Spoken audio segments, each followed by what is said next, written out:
sahabat bonsai dimanapun berada di seluruh dunia, di Nusantara, khususnya di Bali.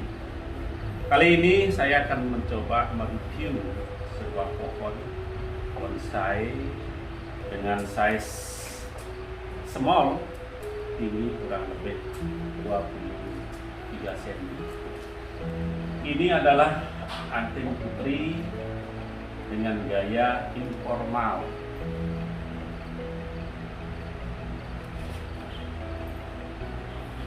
Ya.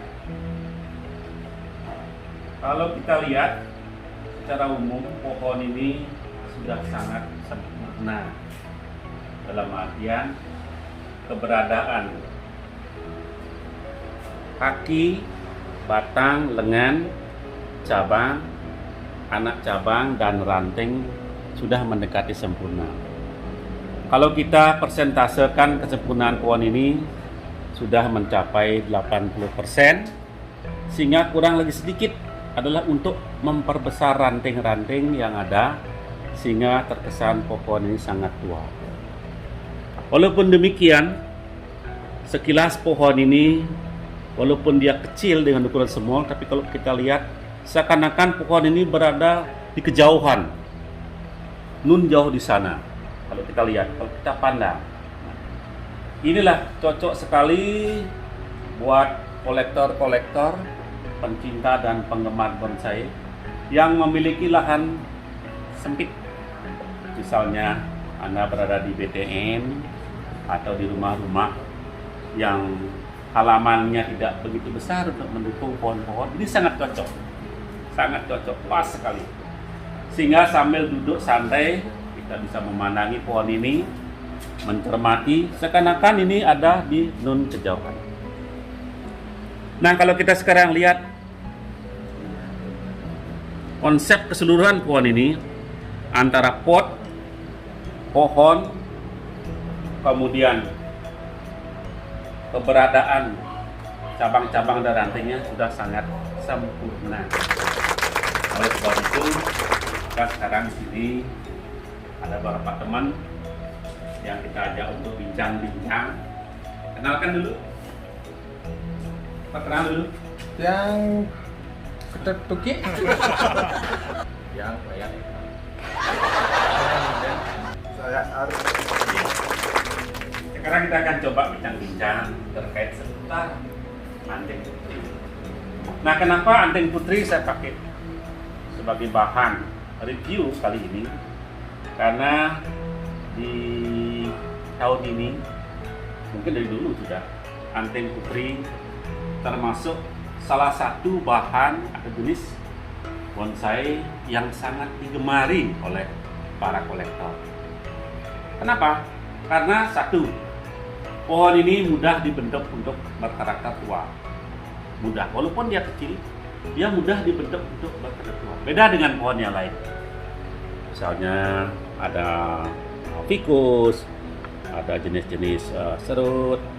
Dengan sekecil ini, ukuran 20 cm, sulit sekali untuk membangun sebuah bonsai yang kelihatannya sangat kekar, sangat tua di alam. Nah, itu pertama alasnya, karena anting putri itu gampang dibentuk menjadi berkesan tua. Yang kedua, anting putri ini perawatannya sangat mudah sekali. Cukup dengan media pasir malang, kemudian diisi dekastar, asal rajin nyiram lah, pohon ini akan tetap tumbuh dengan subur. Yang jelas, dalam kurun waktu 3 atau 4 bulan sekali kita buka, angkat, bersihkan akarnya lagi, potong, pruning, kita tanam kembali. Untuk lebih cepat memperbesar ranting, ya kita ground aja, uruk dengan pot yang besar. Itu agak lambat tadi ininya untuk pemotong akar. Mungkin bisa 6 bulan sampai 8 bulan sekali. Itu yang kedua. Jadi mudah perawatan. Ketiga, anting putri tidak begitu peka terhadap, tidak begitu disukai hama. Nah, sehingga di perawatan untuk insek dan sebagainya tidak beda dengan jenis-jenis ficus. Seperti putri, jadi inseknya mungkin ya sebulan atau 2 bulan sekali. Jadi ada 3 alasan kenapa anting putih disukai oleh para kolektor. Saya ulangi, pertama karena mudah dibentuk menjadi kartu tua. Kedua karena perawatannya mudah. Kemudian ketiga gampang didapat karena ini sudah banyak dibudidayakan di Indonesia. Nah itu alasannya, beberapa hal yang perlu sebagai bahan pertimbangan untuk para kolektor yang ingin mengoleksi anting. Nah sekarang di sini dan teman-teman, karena kita adalah diskusi ya, diskusi seputar pohon anting putih ini. Silakan, adakah pertanyaan dari kalian untuk ingin tahu lebih jauh tentang bangun atau tajuk atau tingkat kematangan dari pohon ini? Silakan, siapa dulu? Mungkin dari saya mau nanya yang mana sampai batas mana disebut cabang pertama, kedua, terus untuk tahap tahap akhir dari mahkota itu sampai mana aja? Oke, semangat dulu semua. Ini pertanyaan yang bagus dari Pak Ketut Tuki. Oke. Baik, Pak Ketut. Jadi pertanyaan yang pertama, yang mana disebut dengan cabang utama? Cabang atau lengan, ya. Ya. Kemudian bagaimana konsep mahkota? Tahapan mahkota. Baik, ini pertanyaan yang bagus. Sahabat bonsai dimanapun berada, saya akan coba mereview dan memberikan penjelasan terhadap apa yang ditanyakan. Kalau kita berbicara masalah konsep bonsai, ya, dari kaki, kemudian di manusia ini badan, ini tangan dengan lengan, kemudian ini ada kepala. Nah, pertanyaan sangat bagus sekali, yang mana kita sebut dengan cabang utama. Yang betul? Begini Pak Kedut, kalau kita berbicara masalah lengan ke cabang utama, kita harus cermati dulu pohon ini. Di antara 2 cabang ini, mana yang lebih besar? Jadi mana yang lebih besar? Nah, kalau misal ini kan ini lebih tinggi daripada ini. Coba Pak Kedut cermati. Saya bertanya, mana lebih besar ini atau dengan ini? Seandainya saja, setelah kita cermati, kita melihat bahwa inilah yang lebih besar, berarti inilah cabang utama atau cabang dominan. Walaupun dia berada di bawahan, tetapi kalau dia kecilan daripada yang di atas, kan itu bukan cabang utama atau bukan cabang dominan. Jadi di antara 2 ini, dia tinggal kita pilih karena ada kaitnya dengan mahkota. Nah, sekarang saya ambil contoh. Kalau misalnya ini yang lebih besar, ini pas mungkin yang lebih besar, ya kebetulan saja di alam ini tumbuhnya lebih dulu. Jadi pohon yang lebih dulu, cabang yang lebih dulu tumbuh ketika ini masih disemai gitu dari biji misalnya, itulah cabang yang paling tua.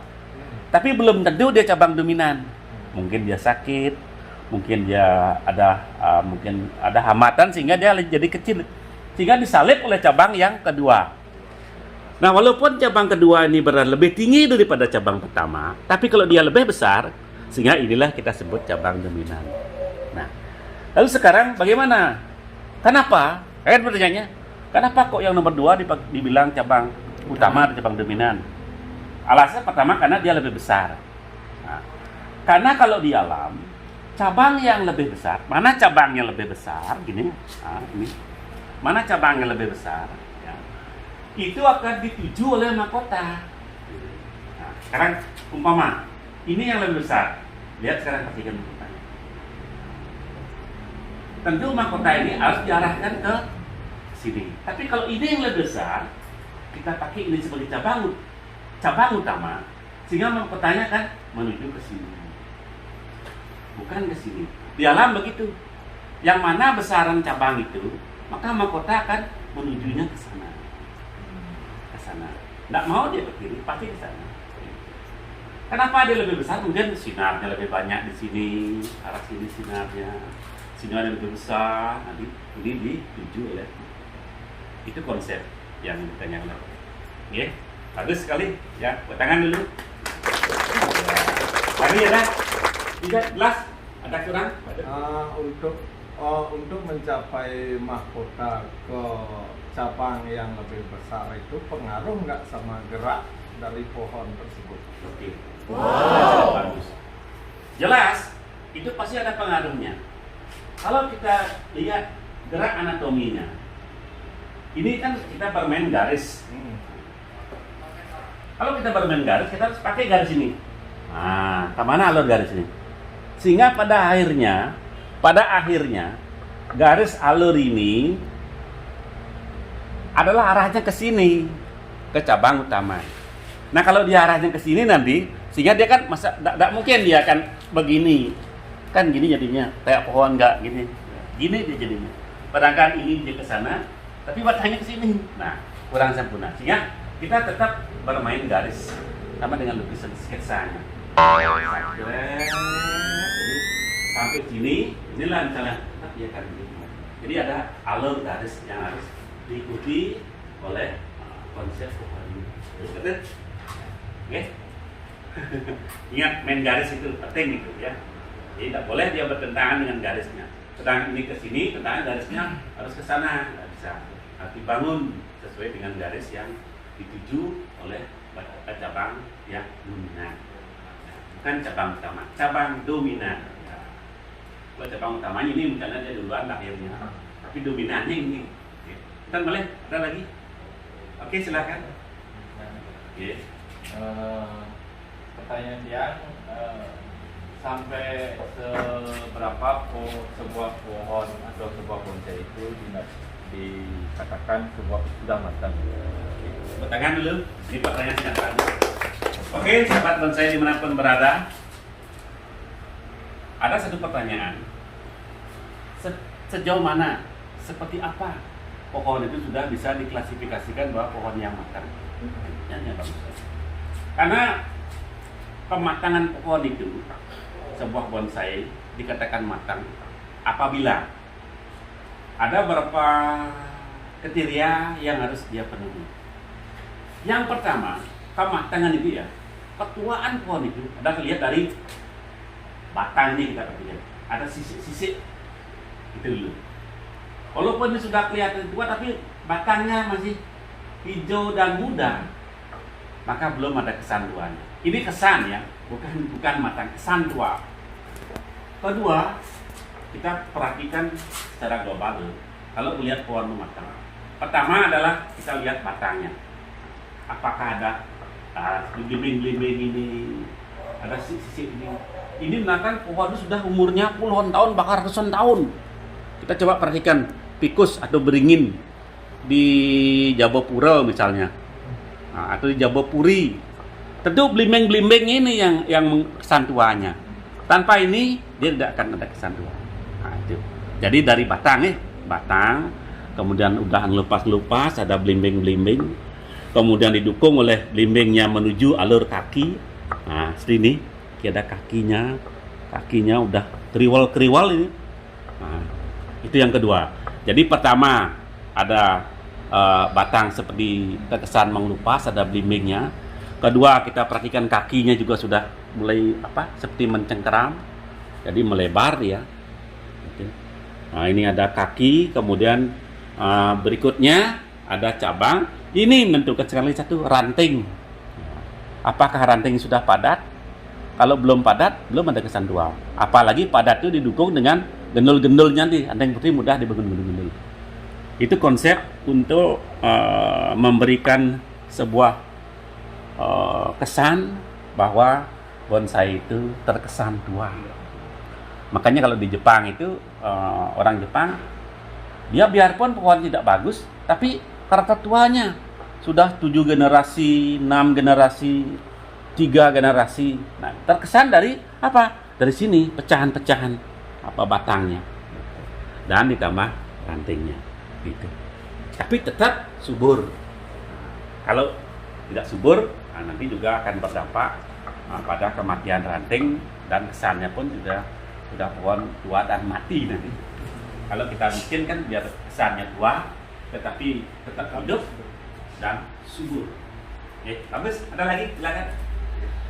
Betul kan? Ada pertanyaan? Sudah. Mungkin saya melanjutkan pertanyaan ini.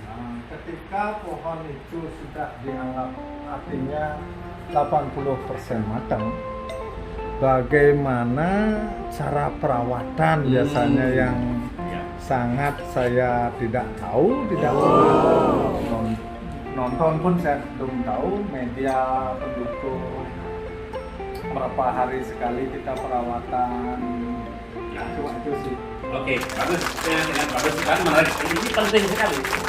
Setelah kita memiliki bonsai dengan kesan sudah betul-betul tua, sudah matang, lalu bagaimana cara mempertahankan? Bagaimana cara merawatnya? Betul? Bagus sekali. Kadang-kadang orang yang suka bonsai itu tidak mengerti, apalagi dia senang membeli, kemudian tapi tidak bisa merawat, sehingga suatu saat bonsai itu tidak akan jadi bonsai lagi, sudah liar. Sekarang begini, Pak. Untuk mempertahankan sebuah pohon yang matang, ya, pertama konsepnya adalah kurangi pupuk. Kalau ini misalnya kastarnya berapa sendok per berapa bulan, itu pertama kita kurangi. Kedua, kalau bisa ini tanam pun, tapi secara berkala kita bersihkan akarnya. Kemudian yang ketiga, untuk mempertahankan kematangan pohon ini, adalah tetap memperhatikan mana yang sudah lewat kita potong, kita potong. Tetap diawasi pohon ini jangan sampai kebablasan. Sebab kalau kebablasan ini bengkak, bisa terlalu subur. Yang jelas untuk mempertahankan pohon yang sudah matang adalah perawatnya pertama dari mengurangi asupan makanan. Sama dengan manusia, kalau ingin diet biar kurus gimana? Apa makan piguling terus atau makan kan nggak mungkin, dia akan makan, kurangi makan sehingga dia akan tetap kalau dia sudah matang. Tapi kalau belum matang, oke lah untuk membangun dia cepat besar dan tiga matang. Jadi intinya adalah kurangi asupan nutrisinya, kurangi. Tapi tetap juga memperhatikan akar-akarnya, diperhatikan juga apa dia ada busuk kan tidak tahu di bawahnya, maka secara berkala kita buka, kita perhatikan akarnya, kalau suka mungkin ada yang kelebihan kita potong, kita tanam lagi, cukup dengan pasir aja, kasih bersih dikit ya, biar dia semakin tanam. Kemudian berikutnya adalah memperhatikan jangan sampai ranting-rantingnya kebablasan, tetap kita cukur. Dan yang terakhir untuk menentukan kematangan itu tetap pohonnya sedang berada di sesuai dengan habitatnya, di penuh dengan matahari kalau ada sama. Kalau taruh di tempat yang teduh, mungkin dia akan kelihatan muda lagi. Oh, kasih sinar. Nah itu tapi beda-beda nih batangnya. Jenisnya kalau ada yang putih seperti itu, kalau tikus mungkin beda lagi mempertahankan kematangannya. Kalau serut, cemara beda lagi. Jadi kita harus pertama perhatikan karakter pohon, karakter dan habitatnya, di mana dia berada. Kalau tinggi beda lagi perawatan, sama dengan tinggi beda. Ya. Oke, Badut, bagus sekali. Ya, pertengahan dulu. Ada lagi? Mumpung kita ngobrol-ngobrol. Oke, mungkin sudah cukup dari tahapan pertama. Tahap kedua udah, mungkin kita perlu melaksanakannya terus mempraktekkan sambil diskusi sambil jalan lah ya. Ya ini teman-teman ada yang mau diskusi boleh lewat channelnya Pak PC. Saya siap memberikan penjelasan sebisanya sambil sama belajar. Saya bukan ahli, tetapi saya punya pengalaman di dunia anting putih. Saya punya koleksi anting putih cukup banyak. Cara penanganan juga saya sudah sering gagal, sudah salah 3 pohon mati karena saya belum punya pengalaman. Sekarang sudah punya pengalaman dengan sharing dengan teman-teman, akhirnya sekarang semua anting putih saya sehat-sehat dan subur. 3 pohon sudah mati karena salah perawat, salah penanganan. Nah nanti kalau perlu bisa jelaskan kenapa pohon anting putih bisa mati. mungkin di lain kali mungkin ada gimana gitu. Tergantung daripada teman-teman, kalau mau menanyakan boleh, kalau enggak ya sudah untuk sekian. Mungkin terakhir Haji, tip-tip mencari bahan-bahan bonsai buat pemula.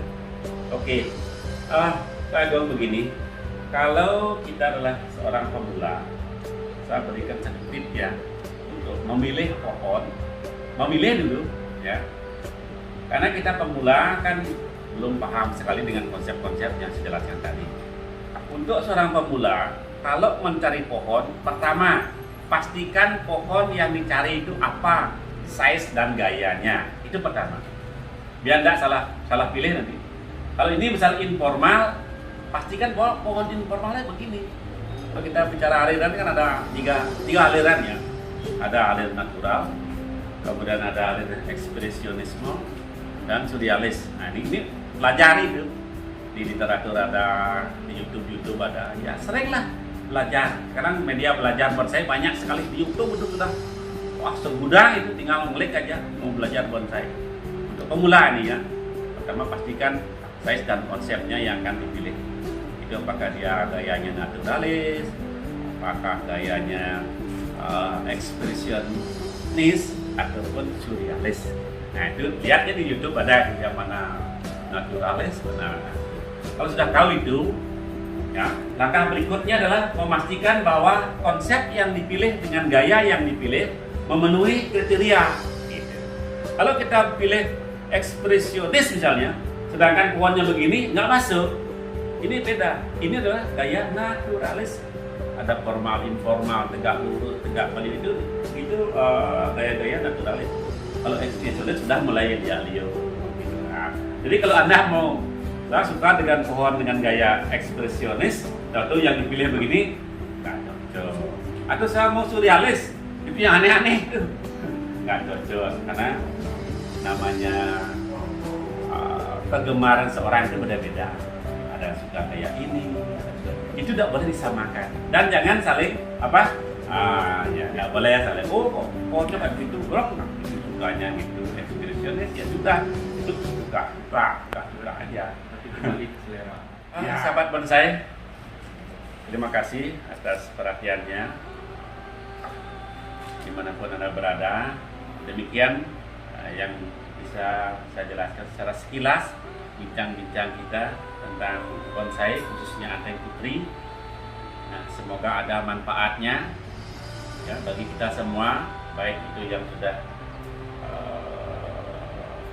masuk kategori kolektor, kategori pemula, ataupun yang masih sedang belajar. Intinya kita semua adalah masih belajar. Oke, kalian mengisi. Oke, terima kasih. Thank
you.